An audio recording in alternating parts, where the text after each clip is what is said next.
Voz que clama en el desierto, prepara camino al Señor. Enderezá calzada en la soledad a nuestro Dios. Todo valle sea alzado, todo valle sea alzado. Y bájese todo monte y collado, y lo torcido se enderece, y lo áspero se allane. ¡Wow! ¡Qué expresión tan poderosa! Así es. Voz que clama en el desierto.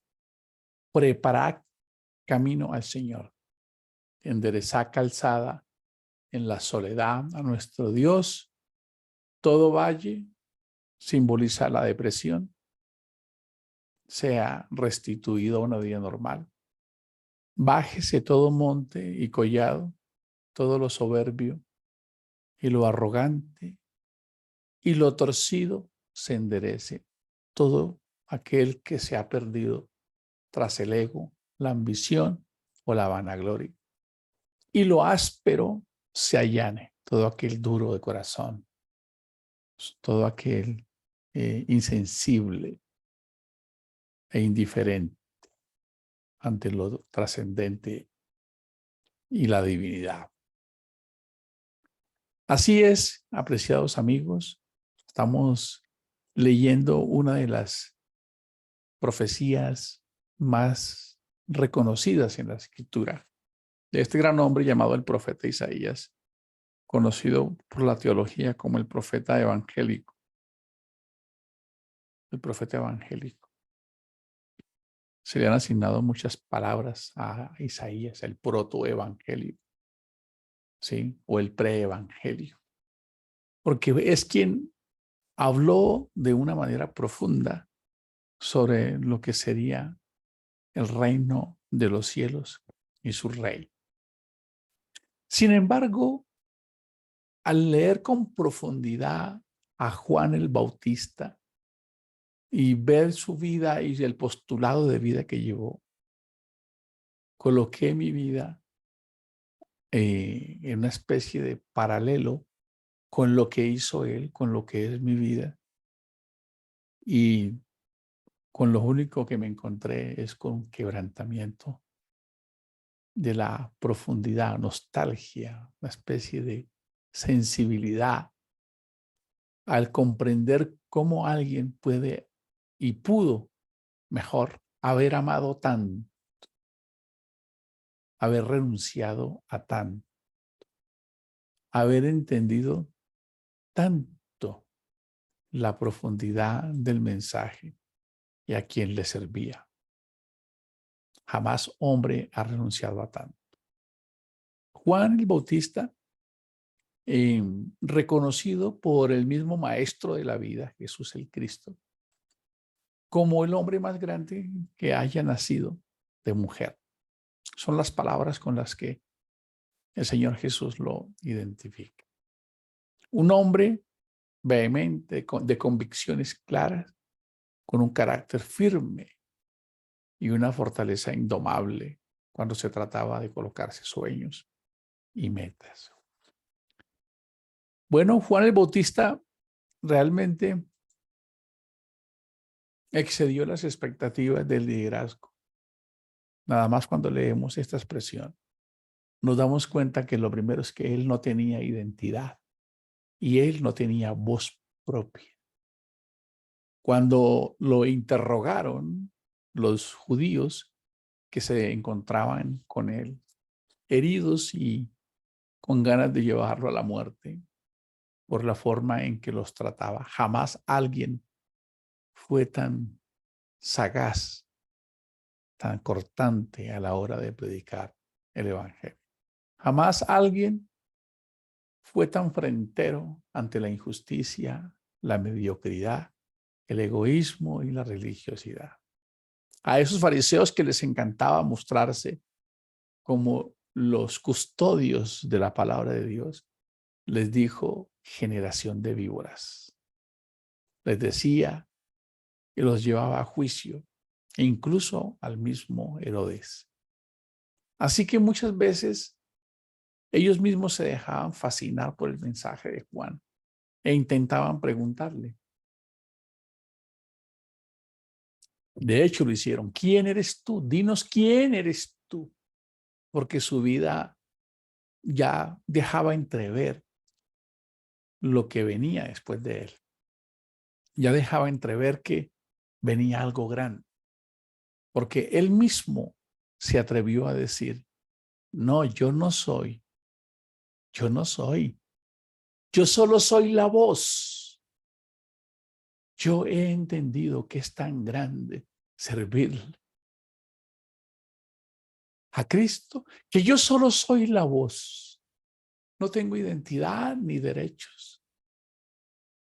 Es tan grande a este a quien le sirvo, que ni siquiera postrado como un esclavo.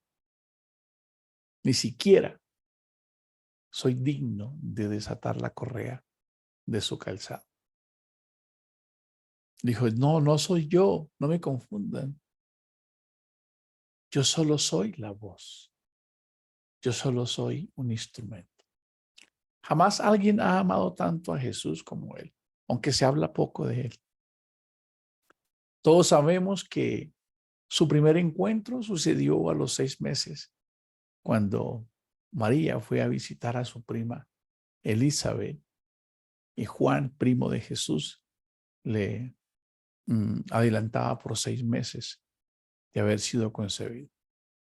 La escritura narra una experiencia un poco extraña, y es que Juan el Bautista dio un salto, un vuelco en el vientre de su madre cuando se encontró con el que apenas estaba gestándose como una vida recién nacida en el vientre de María. No hay mucha escritura, pero la teología profunda dice que Juan fue investido desde ese momento con la presencia del Espíritu de Dios, o con la versión de Dios en el Espíritu. E incluso fue ahí donde se le encomendó la misión. Así que Juan quedó seducido, quedó asignado. Las palabras no se encuentran para tratar de entender cuál fue lo que representó esto para Juan el Bautista. Su vida fue una renuncia, su vida fue conocido como un nazareo. Bueno, mi esposita predicaba hace unos días sobre esto. Un nazareo, no nazareno, aunque suena parecido, era alguien cuyo significado significa separado. La expresión más correcta es muerto al mundo, muerto a los deseos, al vino, a la sidra, a todo aquello que era considerado vanidad. Su vida fue una entrega total a seguir a Jesús. No lo conocía desde ese encuentro y se fue y renunció a todo el esquema tradicional y se fue al desierto.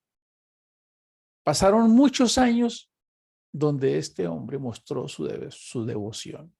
Su más grande sueño y su más grande amor le había hecho entender que era tan grande su misión y de a quien representaba, que todo lo que el mundo ofrecía no podía ni siquiera compararse con la sola experiencia de conocer a aquel que tenía un propósito más grande.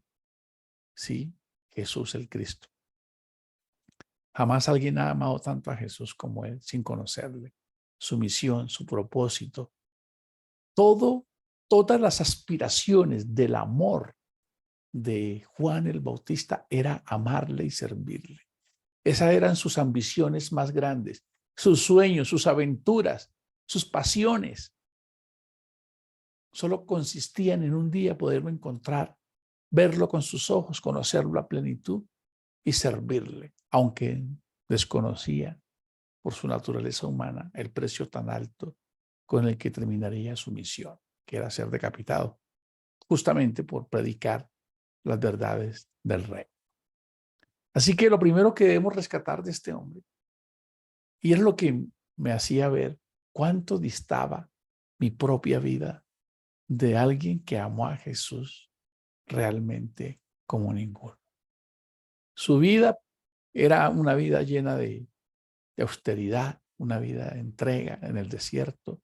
Sus vestiduras no eran las mejores marcas.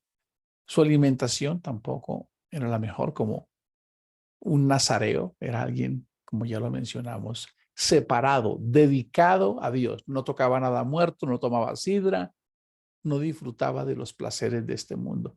Era alguien que se sobreponía sin entender, porque solo era por fe, que había un placer mucho más grande que se descubriría el día que tuviera la capacidad de correr la cortina del tiempo para encontrarse con la eternidad, donde podía saber que al cerrar los ojos en este mundo, realmente los estaba abriendo a una vida exaltada, a una grandeza eterna. El carácter de Juan, él nació y creció al margen del sistema social. No tenía compromisos sociales, no respetaba las normas tradicionales ni la cultura. No se dejaba impresionar por el statu quo, es decir, era un hombre que el mundo no lo podía ni siquiera mover y mucho menos manipular. No se había contaminado por las vanidades o arrogancias o por la presión social. Su determinación y su entrega no eran negociables. Jamás alguien nos ha dado una cátedra de vida tan absolutamente de lo que es la moral espiritual y alguien que no está dispuesto a negociar sus principios. Por ende, como no le debía nada al mundo, no le temía a nada, era temerario, no tenía el temor de la vergüenza, del qué dirán, del status quo, de lesionar a alguien porque no estuviese de acuerdo con sus ideas religiosas, tradiciones y mundanas. Solo tenía un objetivo y era servirle con amor, con todo su corazón, con toda su alma, al enamorado, a su sueño más grande, a lo que le quitaba el sueño. Parafraseando, algunos escriben que sus noches eran largas, teniendo pesadillas, tratando de verlo y encontrarlo, ya que pasaron más de 30 años sin que, viviendo por un sueño, tuviese la más mínima prueba de verlo o de encontrarlo. Cada vez que en su labor diaria bautizaba a alguien, albergaba la esperanza que pudiese descubrir de alguna manera sobrenatural el amor grande de su alma, el más grande de sus sueños, y eso lo mantenía vivo. Su misión era la negación, ser la voz de alguien, solo ser el mensajero, solo ser un instrumento, solo servir a aquel que daba sentido y significado a su vida. Su renuncia a su ego, a su identidad y a sus derechos la dejó entrever aquella vez que aparece Jesús en escena y lo presenta como el Cordero de Dios que quita el pecado del mundo. El esperado, el deseado de las naciones, aunque Israel estaba esperando a un caudillo, a alguien militar. Israel quedó totalmente confundido cuando lo presentó, no como un rey, no como un poderoso paladín, como un líder capaz de ganar batallas, sino como alguien que solamente venía con la estrategia del amor. Juan, cuando sus discípulos conocen a Jesús, se van, justamente se van. Algunos pocos solo quedaron con él. Sus discípulos trataban de decirle, reclama tus derechos, reclama tus liderazgos que tú le has servido. Tú le has servido a él. Tú tienes derechos. Mira que todos están yendo y te están dejando a ti. Todos están yendo tras de Jesús. Pero como siempre, la dignidad y la altura del ministerio de este hombre nos inspiran y nos seducen hoy para que nosotros podamos ver lo que él hizo. Sus palabras fueron contundentes. No tengo derechos. Es necesario que yo mengüe para que él crezca. Yo no soy el dueño de la fiesta. Yo no soy el dueño del reino. Yo solo soy un invitado a la fiesta. Yo solo soy un siervo del rey. Por eso cuando Jesús se encuentra con Juan, que ese encuentro jamás ha sido realmente detallado cómo sucedió. Juan, aquel hombre déspota, de carácter fuerte, sin prejuicios a la hora de hablar, que no le gustaba la mediocridad ni la falsedad, ni ninguna cosa que le hiciese ver que no estaba alineado con las cosas de Dios. Fuerte.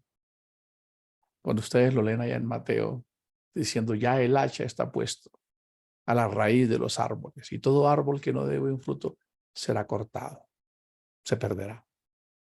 Y encomiaba a los fariseos y les decía, y no vengan aquí con su carita de religiosos mediocres diciendo que Abraham es vuestro padre, porque Dios puede levantar hijos aún de estas piedras. Era un hombre vehemente. Así que un día, mientras estaba bautizando, un hombre sencillo, claro, miremos un poco el contexto de Roma. Ya hemos hablado de esto varias veces. El contexto judío que estaba subyugado por la máquina del Imperio Romano, uno de los imperios más brutales que ha existido en la historia de la humanidad, como una máquina de hierro que aún sigue con una hegemonía espiritual, una religiosidad espiritual. Un hombre sencillo empieza a abrirse paso en medio de la multitud. Un hombre apacible, que se mueve despacio, que no tiene prisa, que no demuestra violencia, que para abrirse paso ve a las personas regalándoles una sonrisa.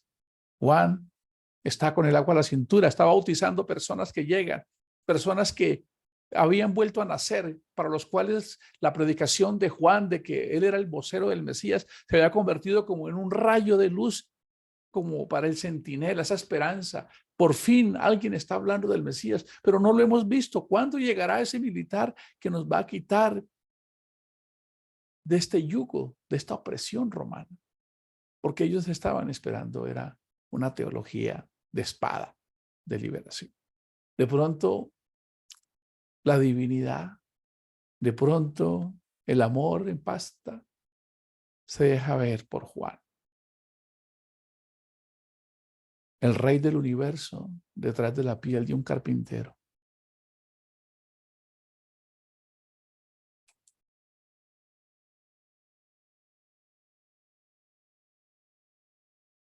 Jamás,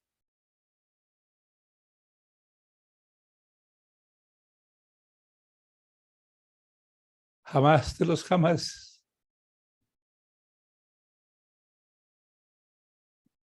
a alguien tan grande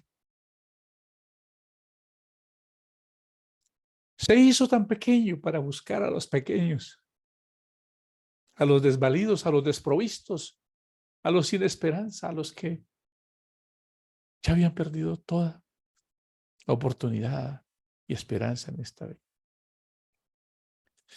Y ese hombre que estaba acostumbrado a enfrentar al mismo Herodes diciéndole que era un pecador y que necesitaba devolverle la esposa a su hermano, que no bajaba la mirada ante nadie, se encontró con la divinidad hecha poesía, hecha amor.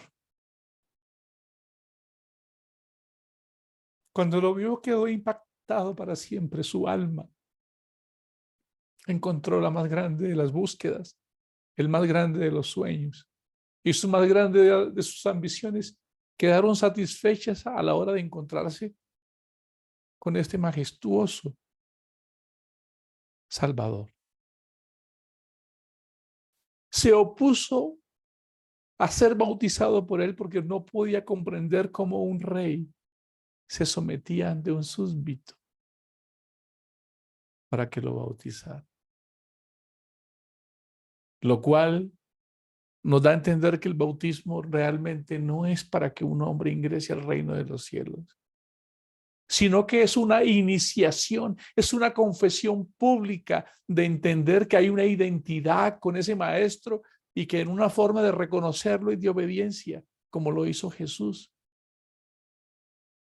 un antes y un después de una vida alejada del propósito de Dios por una vida que está totalmente alineada con los designios y los propósitos de Dios. Jamás poesía, jamás la Ilíada, la Odisea, Homero, los grandes escuelas, los epicúreos, los estoicos, los filósofos, los sabios, jamás los grandes hombres de la poesía, de la retórica y de la prosa han logrado siquiera juntos acercarse a la más grande poesía, que es la de Jesús, el enamorado de los débiles y de los perdidos. Su nombre por eso significa salvación. Jesús significa Dios es salvación o Yahweh es salvación. Juan tenía un gran desafío porque la nación de Israel estaba esperando a un rey que le pusiera fin al sufrimiento, a la esclavitud de un mundo duro. Tenía que inspirarlos ahora que el rey que él les estaba presentando no era un rey que los vendría a liberar de Roma. ¿Cómo hacerles creer que debían encontrar una libertad que no era externa, sino interior, y que tenían que tener la capacidad de seguir sobreponiéndose, aunque se quitaban el pan de la boca de sus hijos todos los días para pagar el impuesto a los romanos y entender que este Mesías no era la solución a eso, sino que tenían que entender que era un mensaje que los liberaba de las prisiones y de las miserias internas, porque un hombre puede tener las cosas materiales de este mundo, pero seguir siendo un prisionero y un mendigo de su propio corazón, de sus propios inviernos y de su propia temporalidad, porque por grande que sea alguien, siempre está metido en el margen del tiempo y un día también se encontrará con la más grande de las pérdidas, y es tener que renunciar a todo lo que este mundo físico ofrece. Todos, sin importar títulos, abolengos, posesiones o riquezas.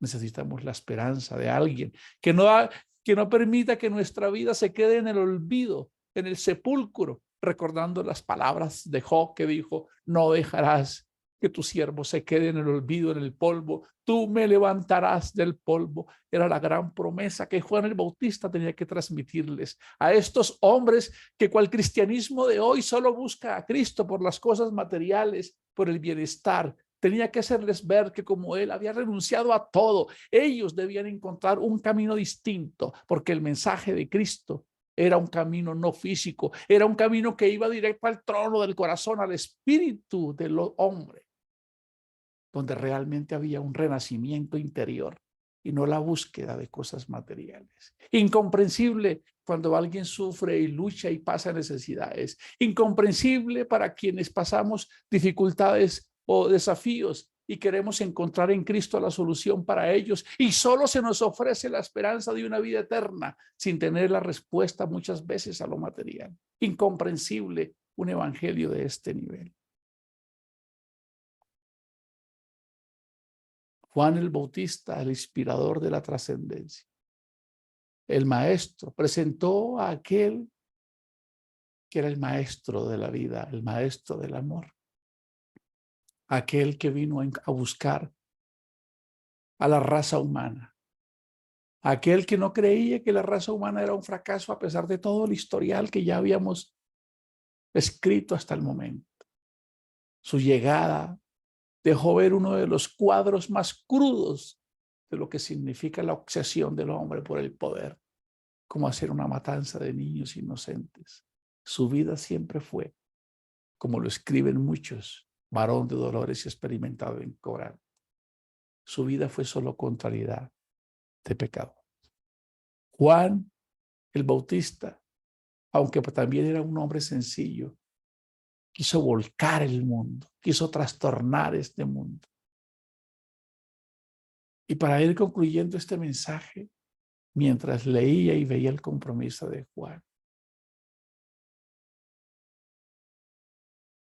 pude darme cuenta lo lejos que estoy realmente de entender el mensaje de Cristo.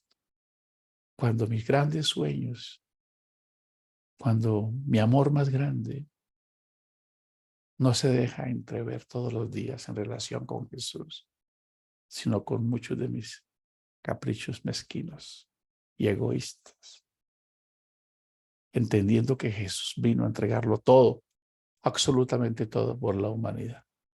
Quizás es tan grande el amor de Dios que seremos salvos, como aquel hombre que llegó a las 5 de la tarde a trabajar a la viña.